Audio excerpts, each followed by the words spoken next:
Hello friends, national income में हम लोग बेस ईयर को देख रहे थे। वीडियो एक्चुअली अचानक से कुछ टेक्निकल फॉल्ट के कारण स्टॉप हो गया, तो उसके बाद रियल जीडीपी वगैरह जो हम लोग देखना था वो हम नहीं देख पाए थे लास्ट वीडियो में। तो इस वीडियो में हम लोग देखेंगे और नेशनल इनकम चैप्टर को फिनिश करेंगे। ओके, तो हम लोग बेस ईयर तक देख लिए थे। अब है क्या, रियल जीडीपी और नॉमिनल जीडीपी। नॉमिनल जीडीपी, ठीक है। हम लोग अभी जीडीपी के कॉन्सेप्ट को हम लोग देख चुके हैं। जीडीपी क्या है? Gross domestic product. कौन सा product? Final goods and services. कहने का मतलब व्हाट इज जीडीपी? तो GDP is gross domestic product, मतलब total monetary value of the final goods and services produced within the territory of India, produced by the Indian और foreigner, और produced by anyone within the territory. तो उसका जो भी, चाहे भारत के नागरिक हों चाहे फॉरेनर्स हों, भारत के टेरिटरी के अंदर अगर प्रोडक्शन कर रहे हैं तो उस प्रोडक्शन का जो फाइनल प्राइस होगा, फाइनल गुड्स एंड सर्विसेज का जो फाइनल प्राइस होगा, जो कंज्यूमर पे करेगी, उसको अगर हम लोग सबको जोड़ लेंगे, जो भी चीज़ें हो रही हैं, गुड्स एंड सर्विसेज जो भी हो रहा है, तो वो हमारा जीडीपी बन जाएगा। ठीक है, तो जीडीपी हो गया। तो ये रियल जीडीपी और नॉमिनल जीडीपी अब क्या है ये समझना है आपको। बेस ईयर का कंसेप्ट अभी मैंने आपको बताया। अच्छा, एक चीज़, जीडीपी हमने आपको ये भी बता दिया था कि मार्केट प्राइस क्या होता है, जीडीपी एट फैक्टर कॉस्ट क्या होता है। फैक्टर मतलब फैक्ट्री कॉस्ट, और जीडीपी एट मार्केट। जीडीपी ये समझ गए ना आप? देखो, समझना है, ज़्यादा कंफ्यूज नहीं होना है कि MP, market price, factor price, फिर ये क्या है। सबसे पहले ये समझ लो कि इकॉनमी में 5 काम हो रहा है। ठीक है, एक काम से 100 रुपया, दूसरे काम से 200 रुपया, तीसरे काम से 1000, चौथे काम से 5000 और 5वें काम से 7000 रुपये आपको आ रहा है। मतलब कि ये मान लो सैलून का खर्चा है, ये मान लो सैलून चल रहा है, तो उससे ये क्या है, डेयरी मिल्क का प्रोडक्शन हो रहा है। ठीक है, ये क्या है, एरोप्लेन बन रहा है, ये एग्रीकल्चर से आ रहा है ना। ऐसे करके 5 चीज़ है। तो सब के हम लोग जीडीपी को कैलकुलेट करने के लिए क्या करते हैं, थोड़ा फास्ट चलता हूँ, सबके मॉनेटरी वैल्यू के लेते हैं और टोटल जो फाइनल जो मॉनेटरी वैल्यू होता है, जो फाइनल गुड्स एंड सर्विसेज जब वो रेडी हो जाता है कंज्यूमर के लिए, तो उसका जो भी वैल्यू है उसको ऐड कर देते हैं, तो वो क्या बन जाता है, जीडीपी। आया समझ में? अब एक चीज़ यहाँ पर, GDP at market price. Market price वही है जो फाइनल कंज्यूमर ने पे किया, तो वैसा जीडीपी जो मार्केट प्राइस पे होगा उसको हम लोग मार्केट प्राइस बोलेंगे। मतलब ये 7 5 12 1 13,300, ये क्या हो गया, जीडीपी एट मार्केट प्राइस। ठीक है, लेकिन इसको बनने में जो फाइनल गुड्स एंड सर्विसेज तैयार जो हुआ, उससे पहले ये कहाँ बना होगा, सारी चीज़ें कहाँ मैन्युफैक्चर्ड हुई होगी, फैक्ट्री में। तो फैक्ट्री में जो लगा होगा तो फैक्ट्री कॉस्ट तो इससे कहीं ना कहीं कम होगा। क्यों? क्योंकि यहाँ पर तो फैक्ट्री अपना प्रॉफिट भी ऐड कर रही है, सारी चीज़ें ऐड हो रही है उसके बाद।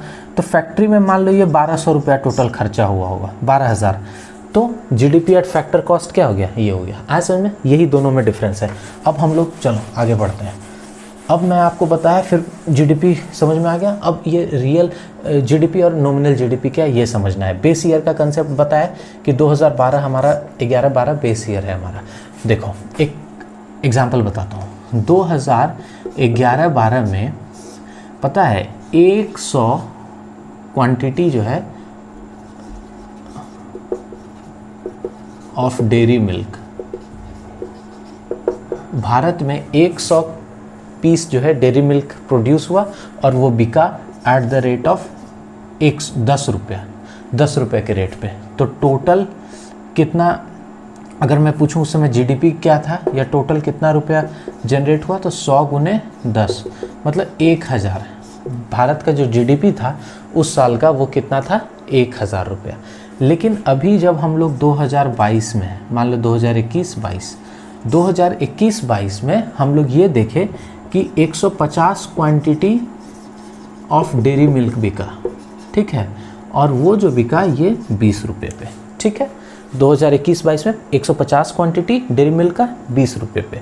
ठीक, तो ये अच्छा चीज़ भी है। 100 यहाँ था, यहाँ 150 हो गया, मतलब क्वांटिटी बढ़ा, मतलब डिमांड सप्लाई बढ़ा, तो गुड फॉर इकोनॉमी। प्राइस भी यहाँ 10 रुपया था, यहाँ प्राइस भी हुआ, तो प्राइस राइज भी हुआ, it is also good for economy. Because हम लोग इन्फ्लेशन में पढ़े हैं कि inflation at certain level is good for the health of economy, for the growth of economy, for the development of the economy, है ना। तो वो चीज़ यहाँ पर दिख रहा है, मतलब ये अच्छा सिचुएशन है, गुड। अब देखो, मैं अगर आपसे ये पूछूंगा, ये दो चीज़ आपको दे दिया मैंने, अब आपसे मैं पूछूंगा, अच्छा यहाँ पर 2021-22 में 150 के रेट से 20 डेयरी मिल्क मतलब 3000 था आपका क्या जीडीपी, किसका 21-22 का। 11-12 का जीडीपी आपका कितना था, 1000 रुपये का, उस पर्टिकुलर ईयर का। मैं ग्रोथ की बात ही नहीं कर रहा हूँ, सिर्फ उस पर्टिकुलर ईयर की बात कर रहा हूँ। तो ये उस फाइनेंशियल ईयर की थी। ये अगर मैं आपसे पूछूं कि ये दो सिचुएशन दे दिया, ये बताओ भाई रियल जीडीपी क्या है, समझना है इसको आपको कि ये आपके पास दो सिचुएशन है। Now let tell me what is the real GDP of India in 2021 में रियल जीडीपी कितना है। तो रियल जीडीपी जो है वो क्या होता है कि जो करंट ईयर का प्रोडक्शन रियल जीडीपी को कैलकुलेट करने के लिए हम लोग प्रोडक्शन लेते हैं किसका, करंट ईयर का। तो यहाँ करंट ईयर में प्रोडक्शन क्या हुआ है, 150। प्रोडक्शन कितना हुआ है, 150 क्वांटिटी किसका, डेयरी मिल्क का। और जो प्राइस लेते हैं वो प्राइस लेते हैं बेस ईयर का, तो बेस ईयर का प्राइस कितना है, 10 रुपया, 10 रुपीज़। तो आपका रियल जीडीपी कितना हो जाएगा, 150 गुने 10 मतलब 1500। अगर मैं रियली आपसे पूछूं, रियल आप मेजर करना चाहते हो कि 2021-22 का मेरा जीडीपी क्या है, तो वो this is the real GDP. क्यों, क्योंकि आपका बेस ईयर ये है। आप किसी भी चीज़ को कंपेयर करते हो बेस ईयर से, तो रियल जीडीपी आपका यही है। चूँकि ये जो 10 रुपया इसमें बढ़ा है, ये इन्फ्लेशन से इंक्रीज़ हुआ है, प्राइस राइज, ठीक है। लेकिन रियली जो बेस ईयर के हिसाब से आपका जो था अमाउंट प्राइस वो कितना है, 10। तो आपका रियल डेवलपमेंट कितना है, 500 रुपये का, है ना। तो दिस इज़ रियल जीडीपी। अब नॉमिनल जीडीपी की बात करें, यहाँ पर लिखता हूँ, लेकिन अगर नॉमिनल जीडीपी बात करेंगे तो वो क्या होगा, नॉमिनल जीडीपी में प्रोडक्शन हम लोग लेते हैं करंट ईयर का और प्राइस भी लेते हैं करंट ईयर का। तो इसका मतलब प्रोडक्शन 150 और प्राइस 20 मतलब 3000 हो गया आपका जीडीपी, नॉमिनल जीडीपी। आया समझ में, real GDP, nominal GDP. Real GDP नाम ही है रियल, मतलब सच्चा भाई, सच सच बताओ कितना जीडीपी हुआ है, ग्रो किया है, कितना जीडीपी है। तो रियल जीडीपी में प्रोडक्शन तो वही लेते हैं जो करंट ईयर का है, लेकिन जो अमाउंट है, जो प्राइस है, वो लेते हैं जो बेस ईयर का था। और नॉमिनल में ये कोई दिक्कत, ये है रियल जीडीपी और नॉमिनल जीडीपी, समझ में आया। और ये जो नॉमिनल जीडीपी है ये बेसिकली क्या है, इन्फ्लेशन। ये इन्फ्लेशन को डिनोट करता है, नॉमिनल ग्रोथ। और ये रियल ग्रोथ है कि आपका रियल ग्रोथ कितना है, वो ये है real growth. This is not your real growth, this is inflation added in it. The really what the economy has grown is this real GDP. Real GDP is okay, clear. आगे बढ़ते हैं।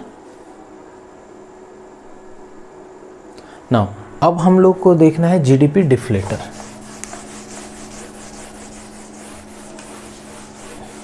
भाई अगर क्लास अच्छा लग रहा है, समझ में आ रहा है, तो शेयर ज़रूर कर दो और सब्सक्राइब ज़रूर कर लो चैनल को, ठीक है।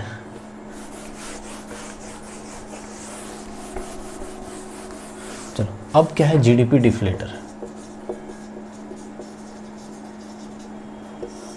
जीडीपी डिफ्लेटर, हम लोग इन्फ्लेशन पढ़े। अगर आपने लेक्चर नहीं देखा इन्फ्लेशन का तो जाके वहाँ से देख लो। इन्फ्लेशन में WPI, CPI, PPI ये सारी चीज़ों को पढ़े। तो वहाँ पर एक निश्चित बास्केट साइज़ था। बास्केट साइज़ मतलब, बास्केट मतलब क्या होता है, ये टोकरी होता है बास्केट। इसमें जितने आइटम्स हैं आप उसके प्राइस राइज को देख रहे हो, वो मेजर करते थे किस में, इन्फ्लेशन में। तो यहाँ पर जो प्राइस राइज हम लोग मेजर कर रहे थे, इन्फ्लेशन जो देख रहे थे, वो एक सर्टेन लिमिटेड अमाउंट में देख रहे थे, सर्टेन आइटम का देख रहे थे। बहुत सारी ऐसी चीज़ें थी जिसमें हम लोग उसमें कंसिडर नहीं करते थे इन्फ्लेशन को मेजर करने के लिए। ये जीडीपी डिफ्लेटर क्या है, बिल्कुल उसका उलट है। मतलब क्या है कि ये टोटल जितने भी आइटम्स हैं, मतलब टोटल आइटम कहने का मतलब एसेंशियल प्लस लग्जरी, दोनों आइटम को ये के इन्फ्लेशन को मेजर करता है। ठीक है, ये क्या है? GDP deflator is the measurement of inflation of the total item that is essential as well as luxury item और goods and services of the economy. ये क्या है? जीडीपी डिफ्लेटर है। कोई दिक्कत? ये किसका? प्राइस चेंज राइस को देखता है। और इसका जो फॉर्मूला होता है जीडीपी डिफ्लेटर, वो होता है नॉमिनल ग्रोथ और जीडीपी को बाय रियल जीडीपी। ठीक है, nominal GDP by real GDP. Nominal GDP मतलब समझ में आ ही गया, एट करंट प्राइस। क्यों? इसमें कौन सा प्राइस लेते हैं? Current price. और इसमें क्या लेते हैं? रियल जीडीपी में at base price. Base year का जो प्राइस है हम लोग उसको कंसिडर करते हैं। कोई दिक्कत? ये जीडीपी तो क्या है? WPI CPI वगैरह में जो हम लोग इन्फ्लेशन को मेजर करते हैं उसमें सारे आइटम को इंक्लूड नहीं करते हैं। जीडीपी डिफ्लेटर में हम लोग टोटल आइटम को इंक्लूड करते हैं इकोनॉमी का। ठीक, कोई दिक्कत? वो कौन सा? एसेंशियल और लग्जरी। ओके, छोटा सा कंसेप्ट था ये, आया समझ में कि टोटल चीज़ों को इसमें लिया जाता है।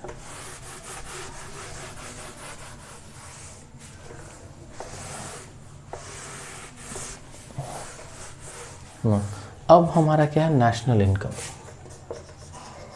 नेशनल इनकम अगर हम पूछेंगे नेशनल इनकम क्या है, तो ये basically NNP, net national product. GDP था और ये था ना ग्रॉस नेशनल प्रोडक्ट पढ़े थे हम लोग, जीडीपी भी पढ़े, और NNP net national product. Net national product क्या है?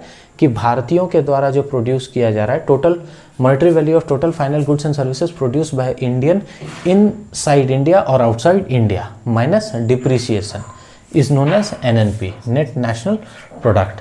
लेकिन नेशनल इनकम सिर्फ यही नहीं है। अगर आपसे पूछा जाएगा व्हाट इज़ नेशनल इनकम, अगर आपको ऑप्शन दे दिया जाएगा, पहला जीडीपी, एनएनपी, एनडीपी ऐसे करके, तो यहाँ पर तो ये आप टिक करोगे। लेकिन अगर इसमें आपको ये पूछ दिया जाएगा कि ये रियल और नॉमिनल, तो क्या बोलना है?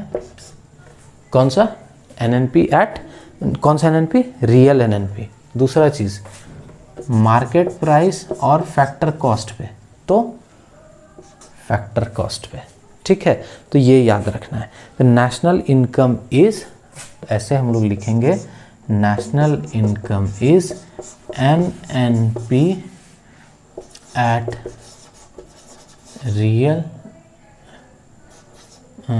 Eight is real sorry at नहीं, एट फैक्टर कॉस्ट लिखेंगे, is real NNP, is real NNP at factor cost. This is national income. कोई दिक्कत?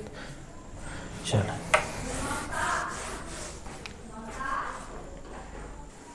और अगर इसी में जीडीपी बोले कि ये हो गया एनएनपी, तो real NNP at factor cost. ठीक है, ये हो गया क्या? National income. और अगर जीडीपी ऑफ एनी कंट्री बोले, जीडीपी अगर बोले कंट्री का, तो वो क्या होगा? Real GDP eight market price. अगर जीडीपी कहे कंट्री का, तो वो क्या होगा? Real GDP eight market price. अगर जीडीपी, अगर हम ऐसा बोलें, real GDP at factor cost क्या होगा? तो this is known as GVA, gross value added. ठीक है, this is GVA, gross value added real GDP at factor cost. लेकिन अगर जीडीपी आपको पूछा जाएगा कंट्री का क्या होगा, तो आप क्या बोलोगे? Real GDP eight market price. ठीक है, अगर आपको नेशनल इनकम की बात की जाएगी, तो नेशनल इनकम क्या होगा? Real NNP at factor cost. कोई दिक्कत? और अगर पर्सनल इनकम बोला जाएगा कंट्री का, पर्सनल इनकम ऑफ कंट्री, तो वो क्या हो जाएगा? पर्सनल इनकम किसका? कंट्री का अगर बोला जाएगा तो वो क्या होगा, नेशनल इनकम जो है आपका ये माइनस, जैसे पर कैपिटा इनकम हम लोग बोलते हैं ना, उसी तरह कंट्री का अगर पर्सनल इनकम पूछा जाएगा तो क्या होगा, नेशनल इनकम माइनस इसमें अनडिस्ट्रीब्यूटेड प्रॉफिट, ठीक है, प्लस इंटरेस्ट पेमेंट और इंटरेस्ट पेमेंट प्लस कॉरपोरेट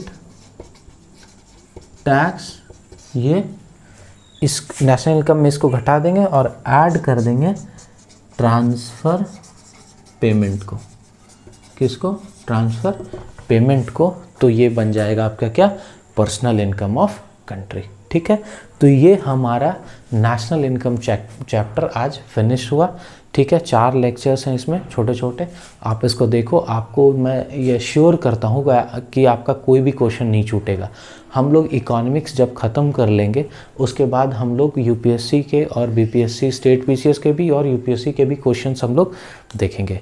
ठीक है, ओके, थैंक यू। हाँ, एक चीज़ बहुत इंपॉर्टेंट है कि लाइक ज़रूर करना, शेयर भी करना और सब्सक्राइब करना, अगर यूज़फुल लग रहा है तो, नहीं लग रहा है तो कोई बात नहीं। Okay, thank you.